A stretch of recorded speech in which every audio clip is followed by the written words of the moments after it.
सुप्रभात प्यारे बच्चों। आप सब कैसे हैं? आशा करती हूँ आप ठीक व स्वस्थ होंगे। बच्चों, आज हम वसंत भाग 2 पाठ्य पुस्तक की 5वें पाठ मिठाई वाला का अध्ययन करेंगे, जिसके लेखक भगवती प्रसाद वाजपेयी जी हैं। बच्चों, हम आज मिठाई वाला पाठ का प्रथम भाग पढ़ेंगे। प्रस्तुत पाठ के द्वारा लेखक ने अपने बच्चों के प्रति एक पिता के प्रेम भाव को बड़े ही मार्मिक ढंग से प्रस्तुत किया है।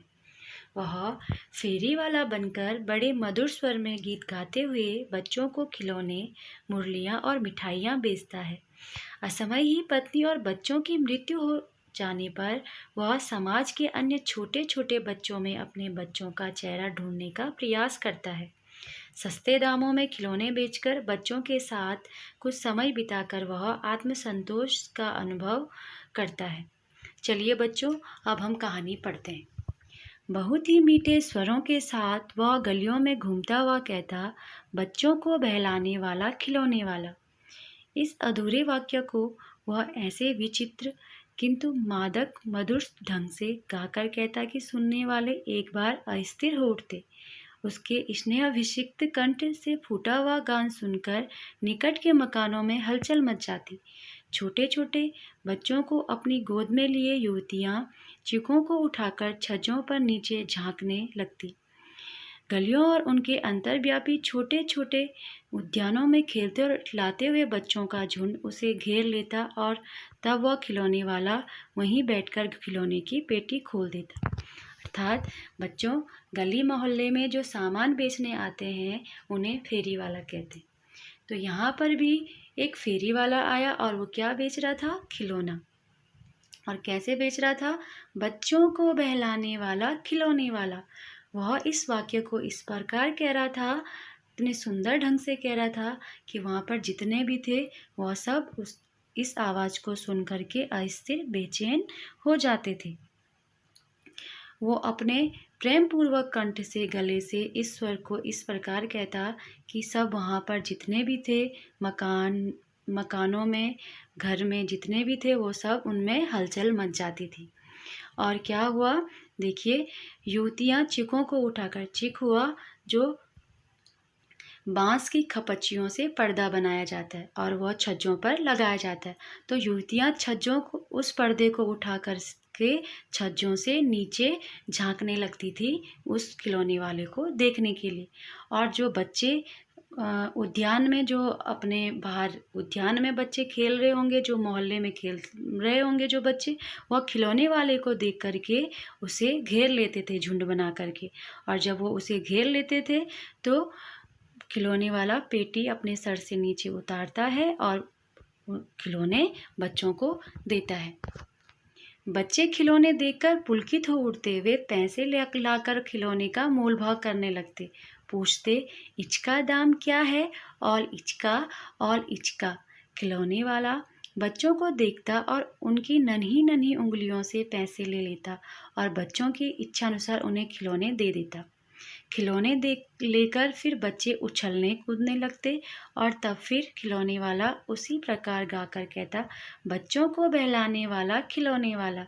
सागर की हिलोर की भांति उसका यह मादक गान गली भर के मकानों में इस ओर से उस ओर तक लहराता हुआ पहुंचता और खिलौने वाला आगे बढ़ जाता। अर्थात जब बच्चों को खिलौने वाला दिखता तो वे खिलौने वाले को देख करके पुलकित खुश हो जाते और खिलौने वाले से मोल भाव करते खिलौने का। अपने तुतलाते हुए स्वर में कहते, इसका दाम क्या है? कहते कि इस खिलौने का दाम कितना है?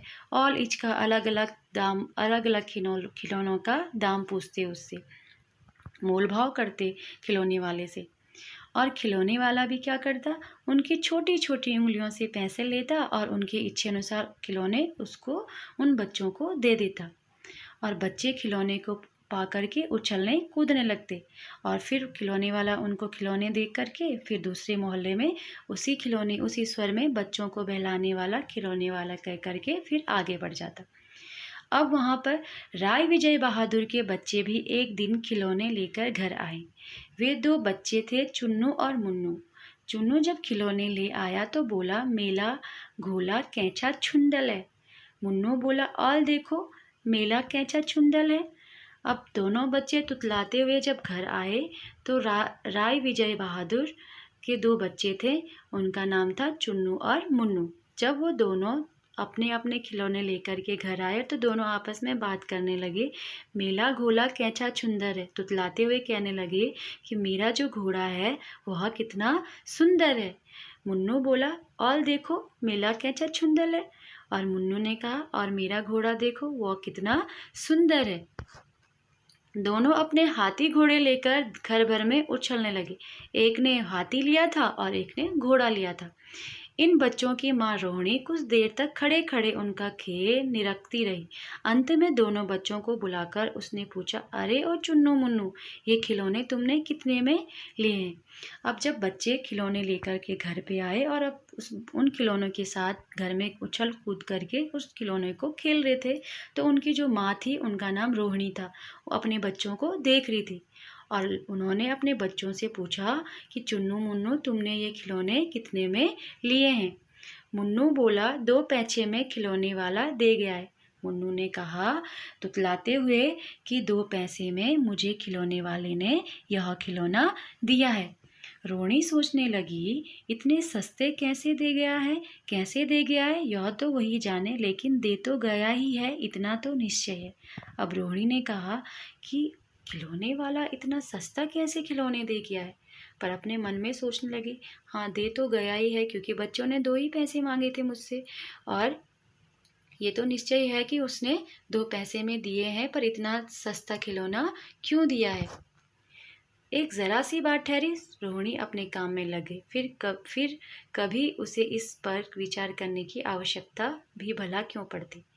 अब रोहिणी ने इस बारे में सोचा थोड़ी देर के लिए कि उसने सस्ते खिलौने क्यों दिए हैं, और फिर वो अपने काम में लग गए। फिर उसने इस बारे में नहीं सोचा कभी भी। फिर इस घटना को बीते हुए 6 महीने बीत गए थे। नगर भर में 2-4 दिनों से एक मुरली वाले के आने का समाचार फैल गया। लोग कहने लगे, भाई वाह, मुरली बजाने में वह एक ही उस्ताद है। मुरली बजाकर गाना सुनाकर वह मुरली बेचता भी है, सो भी 2-2 पैसे में। भला इसमें उसे क्या मिलता होगा, मेहनत भी तो ना आती होगी। अब जब 6 महीने बीत गए थे, तब वहाँ पर उसी मोहल्ले में फिर से एक मुरली वाला आता है। फिर से एक नया फेरी वाला आता है, मुरली वाला। और उस मुरली वाले की जो बातें थी वह गली मोहल्ले में फैल चुकी थी कि यहाँ पर कोई मुरली वाला आ रहा है।